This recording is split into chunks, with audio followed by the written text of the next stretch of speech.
বরের যে অবস্থা আর রসুলের আদর্শ ঠিক একই অবস্থা। বর ছাড়া বিয়ের গেলে পেট্রোল খাওয়া ছাড়া বুদ্ধি নেই, রসুলের আদর্শ ছাড়া মরে গেলে ওর পেটুন হবি, সেই পেটুন কব্বরের মধ্যে ওর বাটাম ফাটাবি। হুজুর কি? হ্যাঁ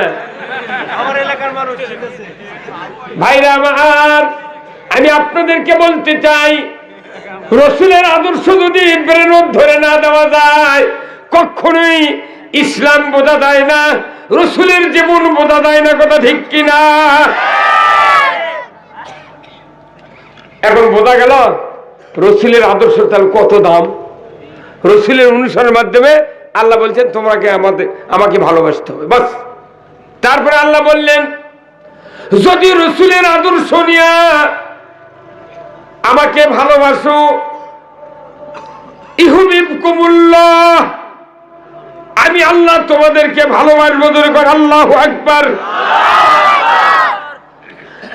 আল্লাহর ভালোবাসা পেতে গেলে রসুলের অনুসরণ করতে হবে। কার কথা?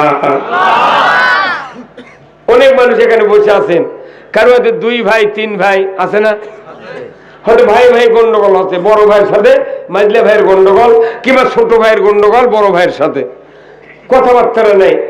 ছোট ভাই বিয়ে করছে, এখন ছোট ভাইয়ের বইয়ের একটা ব্যাটা চলছে, সে সুন্দর কেবল হাঁটে বেড়াচ্ছে, কিন্তু ভাইয়ের সাথে মিল নাই, ভাবির সাথে মিল নাই। এখন এই ভাইয়ের সাথে ভালোবাসা স্থাপন করবে চাইলে ওর ছোট্ট ব্যাটা কলত করিলে চুমা খাওয়া লাগবে, ওই মায়ের সাথে টাকা দেওয়া লাগবে, যাতে ওরকে চোখত পড়ে।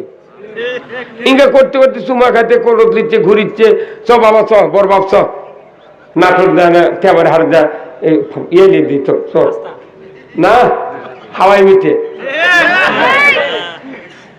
যখন ভাই ভাই বউ দেখবি না রে একই সাথে দুশ্মনী আমার, অথচ আমার বেটা দাতা ভালোবাসে না, তখনই ওর বউ রাত্রে খুবই মানে ভাইয়ের সাথে গোলমাল করে কি লাভ? দেখো তো তোমার বেটা কি ভালোবাসে।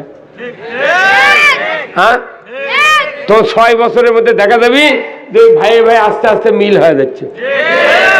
তাহলে এই ভাইয়ের ভালোবাসা পাইতে গেলে আগে ওর বেটাক ভালোবাসা লাগবে। আল্লাহর ভালোবাসা পাইতে গেলে নবীর অনুসরণ করতে হবে। বোঝা গেল কথা?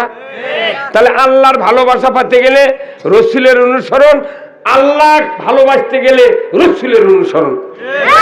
এত বড় কাম যদি আপনি আমি করতে পারি, আমার আল্লাহ বলছেন ইয়াগফিরু লাকুম যুনুবাকুম, আমার আল্লাহ বলেছেন এতটুকু কাজ যদি তোমরা করতে পারো, আমি রব্বুল আলামিন বলে দিচ্ছি তোমাদের জীবন থেকে তামাম গুনাহগুলি আমি মাফ করে দেব। আমরা তো নামাজ রোজা হজ জাকাত করি, কুরবানি করি খালি গুনাহ মাফের জন্য। কি যে কামে গুনাহ মাফ হবি সেই কাম না করে অন্য কাজ করছে, মানে বর ছেড়ে বরযাত্রী। তাহলে আসুন আমরা এখন কোরআনের আদর্শ, কোরআনের কথাগুলি আমরা শুনবো, যেটা রসুলের আদর্শ আছে ধরে বলে, ঠিক কিনা? আমার ভাইরা,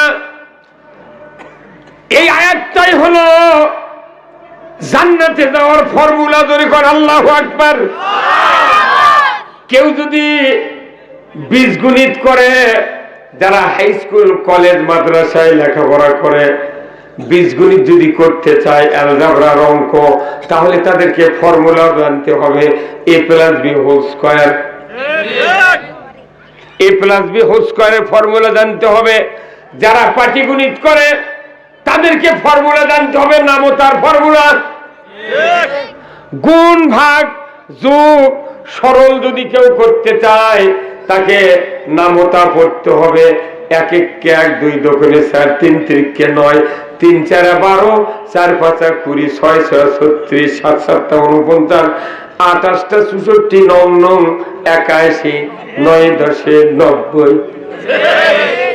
এই নামতা না জানলে পাটিগণিত করা যায় না, a+b² না জানলে অ্যালজেব্রা করা যায় না। কথা ঠিক কিনা? তাহলে প্রত্যেকটা দিনের ফর্মুলা আছে না নাই? আমি যদি রাজনীতি করতে চাই, তাহলে রসুলের ফর্মুলায় রাজনীতি করতে হবে।